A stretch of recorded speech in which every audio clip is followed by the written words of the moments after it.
ഇഡിയുടെ രാഷ്ട്രീയം വിശദീകരിക്കാൻ വേണ്ടി ഒരു പൊതുയോഗം കോഴിക്കോട് പട്ടണത്തിൽ ആദ്യമായിട്ടാണ് നടക്കുന്നത്. ഇന്നലെ മുതലേ മാധ്യമങ്ങൾ ഇങ്ങനെ ഒരു പൊതുയോഗം നടക്കുന്നതിനെ സംബന്ധിച്ചിടത്തോളമുള്ള വാർത്ത നൽകുകയുണ്ടായി. മാധ്യമങ്ങൾ വാർത്ത നൽകുന്നത് നമുക്ക് അനുകൂലമായിട്ടായിരിക്കുമെന്നൊരു തെറ്റിദ്ധാരണ വേണ്ട. ഇവിടെ ഇപ്പോൾ ഒരുപാട് മാധ്യമ സുഹൃത്തുക്കൾ അവരുടെ ക്യാമറയൊക്കെ ആയിട്ട് നിൽക്കുന്നുണ്ട്.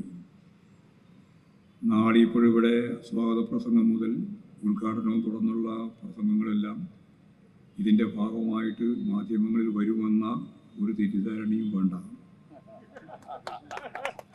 ഒരു സംശയവും വേണ്ട. എനിക്ക് ആ സംശയമില്ല. എന്താണ് പാർട്ടിക്കെതിരായിട്ട് ഉപയോഗിക്കാൻ പറ്റുക നോക്കാൻ വേണ്ടിയിട്ടാണ് ഇരിക്കുന്നത്. മാധ്യമങ്ങളുടെ ഒരു പൊതുനില അതാണ്. എങ്ങനെ കമ്മ്യൂണിസ്റ്റ് വിരുദ്ധ ആശയം ഉൽപ്പാദിപ്പിക്കാം, അതിന് പറ്റാവുന്ന ഒടിപ്പും തമ്മലും ഒക്കെ വെച്ച് വാർത്ത ചമക്കുന്നവരാണ് മഹാഭൂരിപക്ഷം. എല്ലാവരും ഞാൻ പറയുന്നില്ല, മഹാഭൂരിപക്ഷം. മൂലധന ശക്തികൾക്ക് വേണ്ടി നിലകൊള്ളാൻ വിധിക്കപ്പെട്ടവരാണവർ. അതിലെനിക്ക് അത്ഭുതമില്ല. ഞങ്ങൾ ഈ തരത്തിലുള്ള എല്ലാ കടന്നാക്രമങ്ങളെയും അഭിമുഖീകരിച്ചുകൊണ്ട് തന്നെയാണ് പാർട്ടി സംഘടനാ പ്രവർത്തനവും പാർട്ടി പ്രവർത്തനത്തിൻ്റെ ഭാഗമായ വിവിധ തലങ്ങളിലുള്ള ഇടപെടലും നടത്തിക്കൊണ്ടിരിക്കുന്നത്.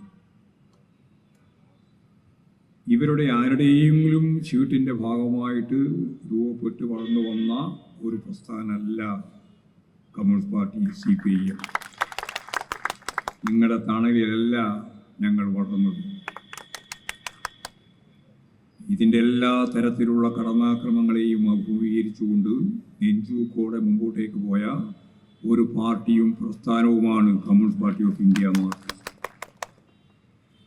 ഞങ്ങളിങ്ങനെ ഭീഷണിപ്പെടുത്തി, ഭയപ്പെടുത്തി, മറ്റു പലരെയും ഒപ്പം നിർത്തിയതുപോലെ നിർത്താനാവുന്ന ഒരു പാർട്ടിയാണ് CPIM എന്ന തെറ്റിദ്ധാരണ ഇഡിക്കും വേണ്ട, മാധ്യമങ്ങൾക്കും വേണ്ട. ഇത് ഞാൻ ആമുഖമായിട്ട് പറഞ്ഞതാണ്. ഇന്ന് നമ്മളിവിടെ സംസാരിക്കാൻ ഉദ്ദേശിക്കുന്നത് ഇഡിയുടെ രാഷ്ട്രീയം. ഇപ്പോൾ സ്വാഭാവികമായിട്ട് എന്താ ഇഡി എന്ന് മുതൽ തുടങ്ങണം. ഞാനിതിനു വേണ്ടി കുറേ കാര്യങ്ങൾ പരിശോധിച്ച് നോക്കി. അപ്പോൾ എനിക്ക് മനസ്സിലായി ഇഡി ഇപ്പോൾ തുടങ്ങിയൊന്നുമല്ല. യഥാർത്ഥത്തിൽ ഇഡിയുടെ ആദ്യത്തെ രൂപം, അതിന് എൻഫോഴ്സ്മെൻറ്റ് യൂണിറ്റ് എന്നാണ് പേര്. അത് ഐക്യ കേരളം രൂപം കൊള്ളുന്ന 1956 ഇന്ത്യയിലുണ്ടായത്. 1956 പേര് എൻഫോഴ്സ്മെൻറ്റ് യൂണിറ്റ് എന്നാണ്. ഇഡി ആയിട്ടില്ല, EU ആണ്. 1957 അതിൻ്റെ പേര് മാറ്റി ഇന്നത്തെ നിലയിൽ എൻഫോഴ്സ്മെൻറ്റ് ഡയറക്ടറേറ്റ് EDA. എത്ര വർഷമായി എന്ന് കണക്കുകൂട്ടി 1957 ED ആയത്.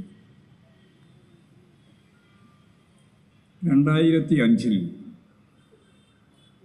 യഥാർത്ഥത്തിൽ നിങ്ങളെല്ലാം അറിയുന്നത് പോലെ ഈ ED അതുവരെ ആർക്കും കാര്യമായിട്ട് അറിയില്ല, പ്രത്യേകിച്ച് നമ്മുടെ നാട്ടിൽ, കേരളത്തിൽ. ഇവിടെ നേരത്തെ പറഞ്ഞ പോലെ കള്ളപ്പണം ഒക്കെ അത്ര ശക്തിയായിട്ട് ഒരു ഘട്ടത്തിൽ കള്ളപ്പണമല്ല, കള്ളക്കടത്തായിരുന്നു. ഇതൊക്കെ രണ്ടും എല്ലാം വ്യത്യാസമാണ്. അത് പിടിക്കാൻ വേണ്ടിയിട്ടുള്ള ശ്രമങ്ങളൊക്കെ നടന്ന ചിത്രം നമുക്കറിയാം. എന്നാൽ കള്ളപ്പണം നിയന്ത്രിക്കുന്നതിൻ്റെ ഭാഗമായി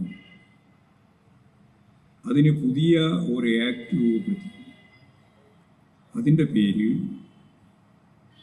PMLA എന്നാണ്. PMLA, കള്ളപ്പണം വെളുപ്പിക്കൽ തടയൽ നിയമമാണ് ഇതിൻ്റെ പേര്. മലയാളത്തിൽ കള്ളപ്പണം വെളുപ്പിക്കൽ തടയൽ നിയമം. അത് 2005 ചിദംബരമാണ് ഇഡിക്ക് ഈ PMLA ചുമതല കൂടി നൽകാൻ തീരുമാനിച്ചത്. അങ്ങനെ നൽകാൻ തീരുമാനിച്ചതിൻ്റെ ഭാഗമായിരുന്നു പറഞ്ഞാൽ UPA ഗവൺമെൻറ്റിൻ്റെ കാലത്താണ്, കോൺഗ്രസ്സാണ്. ഈ PMLA എന്ന് പറഞ്ഞാൽ കള്ളപ്പണം വെളുപ്പിക്കൽ തടയൽ നിയമം കൂടി കൈകാര്യം ചെയ്യാൻ EDയെ ചുമതലപ്പെടുത്തിയതോടുകൂടിയാണ്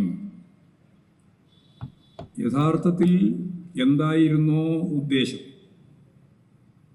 ആ ഉദ്ദേശത്തിന് ഘടകവിരുദ്ധമായി രാഷ്ട്രീയ നേതാക്കളെ, പ്രത്യേകിച്ച് പ്രതിപക്ഷ രാഷ്ട്രീയ നേതാക്കളെ കൈകാര്യം ചെയ്യാൻ വേണ്ടി ഇങ്ങനെയൊരു നിയമം ഞങ്ങളുടെ കാലത്ത്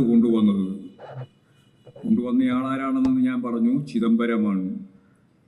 ആ ചിദംബരത്തെ തന്നെ അറസ്റ്റ് ചെയ്തു. പണ്ടാരോ പറഞ്ഞില്ലേ, വാളെടുത്തവൻ വാളാൽ എന്ന് പറഞ്ഞതുപോലെ ചിദംബരമാണ് ഈ നിയമം കൊണ്ടുവന്നത്. എന്നിട്ട് EDയെ ഏൽപ്പിച്ചത് ഈ കള്ളപ്പണം വെളുപ്പിക്കൽ നിരോധന നിയമം, അതാണ് തടയൽ നിയമം. അത് 2005 EDക്ക് അതിൻ്റെ ഭാഗമായിട്ട് ചുമതല കൂടി കൊടുത്തതിന് ശേഷം കുറച്ച് കഴിഞ്ഞപ്പോൾ നിങ്ങൾക്കെല്ലാം അറിയുന്നത് പോലെ ചിദംബരത്തെ തന്നെ അറസ്റ്റ് ചെയ്തു. ചിദംബരത്തെ അറസ്റ്റ് ചെയ്തപ്പോൾ ചിദംബരം പിന്നീട് 2024 അദ്ദേഹം ഇത് സംബന്ധിച്ച് ഒരു റിവ്യൂ പോലെ കപിൽ സിബിൽ എന്ന് പറയുന്ന സുപ്രീം കോടതിയുടെ ജഡ്ജിയും കോൺഗ്രസ് നേതാവും, അല്ല ജഡ്ജിയല്ല വക്കീലും കോൺഗ്രസിൻ്റെ നേതാവുമാണ് കപിൽ സിബിൽ, എല്ലാവർക്കും പറയുന്ന ഒരു പേരാണ് കപിൽ സിബിൽ. ഇവർ രണ്ടും ചേർന്നിട്ടുള്ളൊരു അഭിമുഖമുണ്ട്. ഗൂഗിളിലൊക്കെ പരിശോധിച്ചാൽ ഇപ്പോഴും കിട്ടും. ആ അഭിമുഖത്തിൽ ചിദംബരം തുറന്നു പറയുകയാണ്,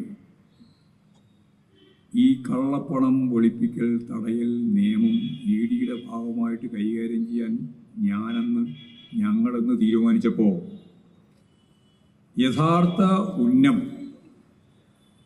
കള്ളപ്പണം വെളുപ്പിക്കുന്നതിനെതിരായിട്ടായിരുന്നു.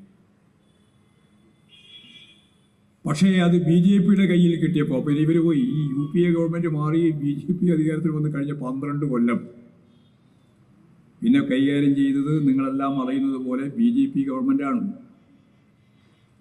ആ BJP ഗവൺമെൻറ് എങ്ങനെയാണ് EDയെ ഉപയോഗിച്ചത് എന്നതിനെ പറ്റിയുള്ള അഭിമുഖ സംഭാഷണത്തിൽ ചിദംബരം തന്നെ നിശിതമായി രാഷ്ട്രീയ ഉദ്ദേശം വെച്ചുകൊണ്ടാണ് കാര്യങ്ങൾ കൈകാര്യം ചെയ്യുന്നത്, അപകടകരമായ ദിശയിലേക്കാണ് ഈ BJP ഗവൺമെൻറ് ഈ നിയമത്തിൻ്റെ പേരിൽ EDയെ ഉപയോഗിച്ച് ഇപ്പോൾ കളിച്ചുകൊണ്ടിരിക്കുന്നത് എന്ന് ഞാൻ പറഞ്ഞതല്ല, പറഞ്ഞത് ചിദംബരമാണ്. ചിദംബരം വേറെ ആരോടെങ്കിലും പറഞ്ഞതല്ല, ഈ ഇന്ത്യയിലെ ഏറ്റവും പ്രധാനപ്പെട്ട നിയമവിദഗ്ധനായ കപിൽ സിബിലിനോട് കൃത്യമായിട്ട് വിശദീകരിച്ചതാണ്. അത് നമ്മുടെ മുമ്പിലുണ്ട്.